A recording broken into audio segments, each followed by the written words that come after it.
La Révolution française n'a pas seulement laissé son empreinte sur notre pays, sur le plan politique, mais elle a également donné naissance à certaines œuvres qui ont contribué à forger l'identité nationale française. La plus célèbre d'entre elles étant la Marseillaise, l'hymne national français, dont l'auteur était un officier du génie militaire appelé Claude-Joseph Rouge, également nommé Rouget de Lille.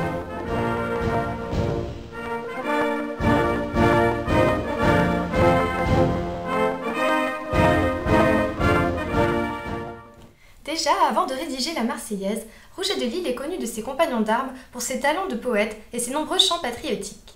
Après avoir effectué divers postes en France, en 1791, à l'âge de 31 ans, il est affecté à Strasbourg pour rejoindre l'armée du Rhin défendant le nord-est du pays. Quelques mois plus tard, l'Assemblée et le roi entrent en guerre contre l'Autriche des Habsbourg, la famille de Marie-Antoinette, favorable au rétablissement de la monarchie absolue. Ce conflit donne un sens nouveau à la Révolution en exacerbant le patriotisme et le sentiment national, les révolutionnaires incarnant alors les défenseurs de la patrie et de l'État-nation, une idée nouvelle pour la France qui n'avait jamais connu la démocratie et qui s'exprima notamment à travers les arts et la musique. C'est dans cette perspective que le maire de Strasbourg passa commande auprès de Rouget de Lille, qui fréquentait la même loge maçonnique que lui et dont les talents de parolier étaient reconnus, afin de rédiger plusieurs chants patriotiques destinés à galvaniser les troupes. Le 25 avril, il rédige le chant de l'armée du Rhin, dont les paroles auraient été inspirées par une affiche placardée dans la ville. Dès le lendemain, le chant est récité en public au domicile du maire, non par Rouget de Lille, comme les représentations populaires l'affirment, mais par le maire lui-même. Par des voies inconnues, le chant voyagea ensuite jusqu'à Montpellier, où il vint aux oreilles du général Mireur, présent à Marseille pour coordonner le départ des volontaires vers le front, qui l'entonne lors d'un banquet où le chant suscite l'enthousiasme et sera imprimé dès le lendemain.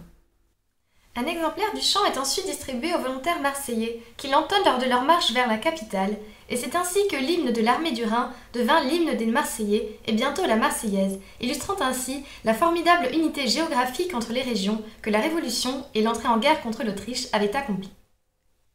Par égard au formidable exemple que cela constituait aux yeux des révolutionnaires désireux d'unifier le pays, la Marseillaise est choisie comme chant national en 1795, mais elle sera interdite sous Napoléon et jugée trop subversive jusqu'en 1879, où les politiciens de la Troisième République, profitant du renouveau de patriotisme à cette époque, la restituent comme hymne national, un an avant la consécration du 14 juillet comme fête nationale.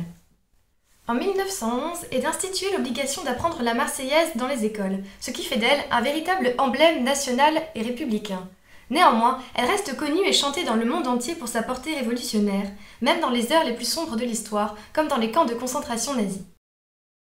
Quant à son auteur, il connut un destin moins glorieux que l'illustre chant qui est attaché à son nom, puisque, quelques mois plus tard, il est destitué de ses fonctions pour avoir protesté contre l'internement de Louis XVI après la prise des Tuileries, et il sera même, ironiquement, emprisonné sous la Terreur en raison de ses affinités avec les royalistes. Après la fin de la Terreur, il est restauré dans ses fonctions, mais il démissionne peu de temps après, condamnant la mise en place de l'Empire. Il eut même l'audace d'écrire à Napoléon « Bonaparte, vous vous perdez, et ce qu'il y a de pire, vous perdez la France avec vous », ce qui ne l'aida certainement pas à plaider la cause de la Marseillaise auprès de ce dernier. Il passa le reste de sa vie dans une situation précaire, ne parvenant pas à percer dans sa carrière littéraire, ni à populariser les autres chants qu'il avait rédigés par la suite. Il fut même momentanément emprisonné pour dette, seul Louis-Philippe consentant à lui accorder une pension viagère.